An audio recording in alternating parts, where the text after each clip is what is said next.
there, I'm Nicole Nadler, and this is my physical head-to-toe assessment for Bryant and Stratton. Today I have my client here. We're going to be doing the head-to-toe. So first, before I even enter the room, I'm going to want to look up a couple things about my patient. I would want to know that he is a full code. He is in no isolation precautions. He came in independently, drove himself here. He has reported no falls, and he's just here for a general checkup. I'm going to start by knock, knock, knock. Hi there, I'm Nicole. I'm going to be your student nurse today. I'm going to provide privacy, do hand hygiene. If I could have your full name and date of birth. Peter McHugh, 10/23/90. Good, and I want to verify that. So today we're going to be doing a physical assessment. It's going to take no more than 30 minutes.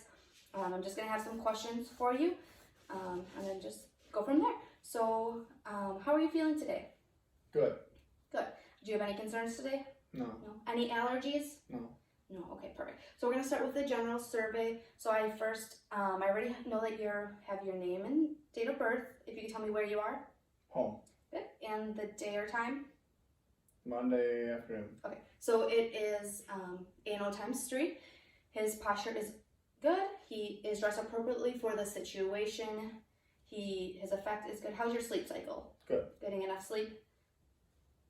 Yeah. Okay, and his hearing is good because he is responding appropriately to my questions. His speech is clear, and his appearance as well. And I've noticed no lesions or anything on your skin, and your hygiene is appropriate. So then we're going to go on to his vital signs. Have you noticed any changes? Are you feeling warm at all lately? Shortness of breath? No? Okay. So we'd start with temperature. Again, I don't have a temperature probe here at home, but I would just go into the deep corners of his pocket. You can otherwise do an auxiliary temperature if that's not appropriate. And you would want to make sure that he's not chewing any gum and not drink water in the last little bit of time. And then I would do his blood pressure. We would do a 2-step blood pressure. Again, I don't have a blood pressure cup, so we can't take that, but you would hope he would be close to 120/80. I'm going to do his pulse and respirations then. So if I can have your hand, and count for 30 seconds unless it's out of the normal range.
Good. So his pulse was 64, your respirations were 14. Those both fall within normal limits.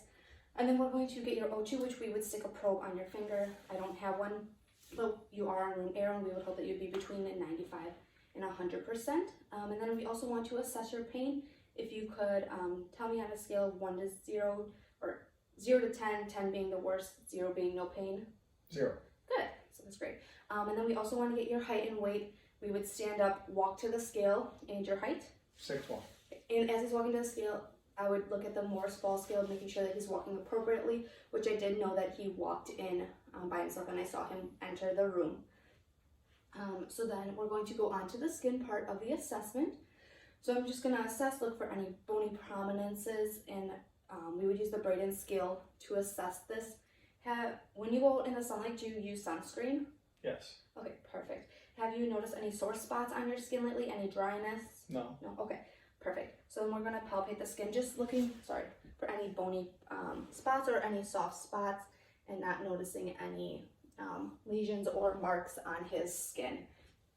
So then we're also going to feel with our hands bilaterally the temperature of his skin, making sure that they feel the same. Good. So that is appropriate. We also want to then check for skin turgor. This is seeing if he is dehydrated. So if there is tenting, it would show that he's dehydrated, which there is no tenting of his skin. So that is great. Then we're going to go on to the heat, neurological, musculoskeletal exam. Do you wear any type of corrective vision, glasses or contacts? Contacts. Contacts? Okay. Have you noticed any changes in your vision lately? No. No, no changes. Okay, perfect. So we would, we're gonna do the Perla, which is, I've got my pen light here. So do P for pupils, E is they are equal, they are round, and then I've got my light here. Just keep your eyes forward.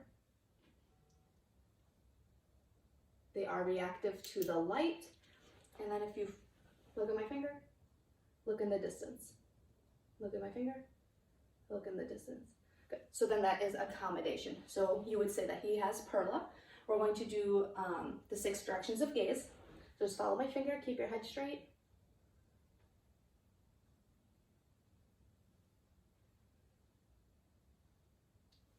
And if appropriate, we would do the Glasgow Coma Scale. Again, we don't need to because he does not require one to be filled out. He was responding to me. His speech was clear. If you could swallow for me. Okay, so he is able to swallow. I noticed that his face is even. There's no drooping of his face. So then we're going to go on to the bilateral hand grasp. Just grasp my hands. Squeeze. Good. Push against my arms. Pull against my arms. And then we're going to do the same with your feet. Push against and pull against. Good. So then I've also got my pen here. This is called the dart soft test or dull sharp test. So this is the soft side. This is the sharp side. So you're going to tell me where it is on your body and what side of the pen. So dull or sharp. Sharp. And where was I touching? Face. Dull face. Sharp arm. Dull arm. Dull leg. Sharp leg. Good. So he was able to do that correctly. Then we're going to do the Romberg test. I'm going to have you stand up, put your hands at your side. This is for balance. Great, you can sit back down. He needed no assistance at all. So then we would do the Morse-Ball scale again, like I said before. And then we would assess if he's wearing SCDs or TED stockings, which he is not. So then we're going to go on to the respiratory assessment. Have you noticed any struggles in breathing lately? No. Any requiring like any more breaks while working out? No. No? Okay. So then he is on room air. He's not using accessory muscles. Then we're going to listen to his lungs. We're going to do 8 feels on the back, 6 on the front. I'm going to have you sit forward for me. Just taking a deep breath every time, or a breath every time I move my stethoscope.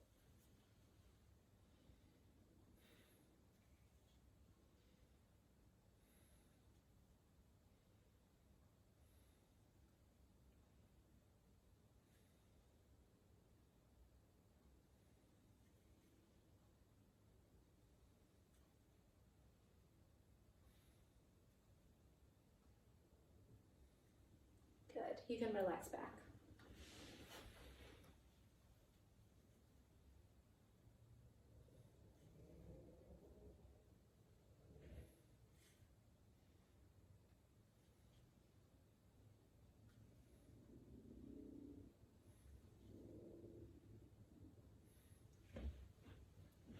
Good. So everything sounded clear. I didn't hear any like wheezing. And then could you take a cough for me? And a deep breath. Good, so that is appropriate. I'm also going to do some incentive spirometer teaching. If you were using one, you would want to use a removable end cap.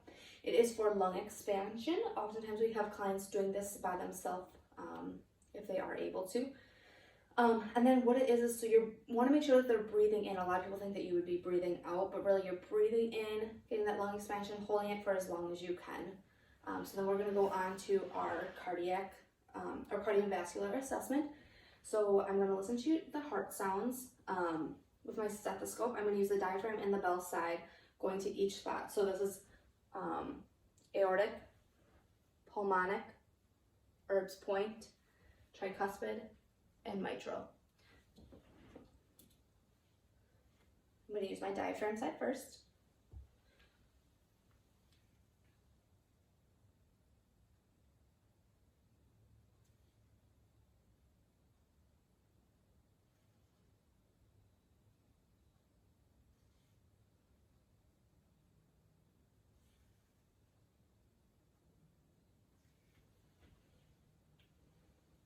And then I'm going to go on to the bell side.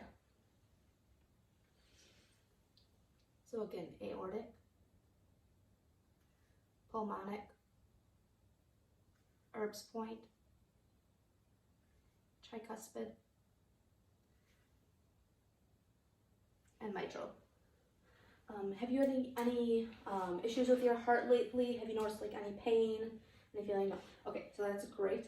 Then I'm going to listen to the apical pulse versus the radial pulse, just making sure that it's regular and they are equal to each other.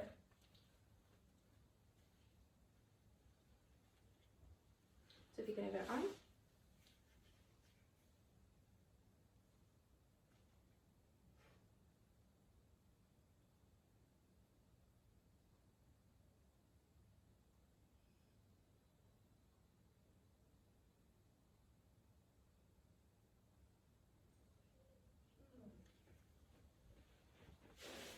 Great, so I noticed that there was no pulse deficit going on. So we're gonna look at your capillary refill time. If I can look at your fingernails, sorry. I see your toenails. Good, I'm gonna use hand hygiene. So we're gonna also look at bilateral edema in his legs. So it's also the time that you can just feel his temperature as well. Notice I'm not noticing any pitting edema in his legs, so that's great. Also, as long as I'm down here, I'm going to listen to the posterior tibialis pulses bilaterally. Making sure that I can find them. Good. And then the dorsalis pedis, which is on top of his foot.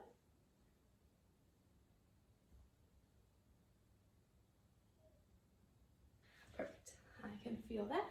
And then we're going to go on to the abdomen assessment, which have you noticed any like hardness of your stomach at all? No pain? Okay, good. So I noticed that his stomach is not flat. He is also not bloated. So we're gonna, this is the only assessment where you do the auscultation before palpation. So we're gonna start in the right lower quadrant. You would listen for up to 5 minutes if you hear no sounds.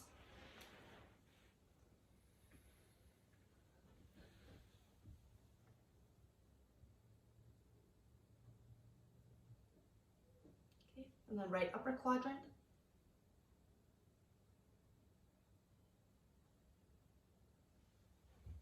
Left upper.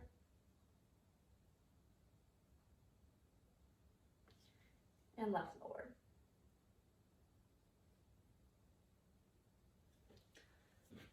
Good. So then I'm just gonna feel, I just wanna make sure that I'm not feeling that like he's impacted or anything, or no soft spots. Good. So it feels appropriate. Then we wanna go on to GIGU. So I'm just gonna have a lot of questions for him. So when was the last time that you had peed? An hour ago. Okay, and did you notice any odor, a different smell? No. What was the color of it? Yellow. And the amount, was it appropriate? Was it more than normal? Normal. Normal, okay. And did you have any pain while you were peeing? No. Any dribbling? No. No, okay. So that is great news. So then we also want to go on, if you had any other questions, I would love to answer them. I have no questions. No questions, okay. So I also would just thank you for coming in today. I would want to tidy up the room. Since he's in the chair, I would just make sure that he has his call light. If he was on the bed, I would want to make sure that the bed is in low position, because we would want to use the best posture for us so we don't injure ourselves. So thank you for coming in today. Again, I'm Nicole Nadler. This is my final head to toe assessment.